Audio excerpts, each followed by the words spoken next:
Dito ako sa harap ng tindahan at titinda ako ng halo-halo.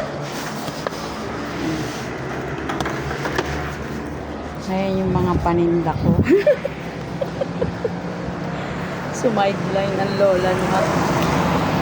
Sabado linggo wala tayong trabaho. That's why nagsa-sideline ako ng Sabado linggo. Nagtitinda po ako ng halo-halo dito sa harap ng tindahan namin.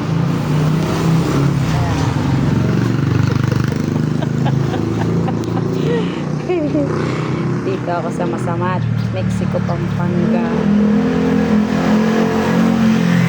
Pagka kayo ay walang trabaho, ano kayo pag-sideline. Ang daming sasakyan, no? Dumadaan mga sasakyan. Ay nako, tayo ay sideline muna. Sayang din, nakakasampung baso pa lang ako.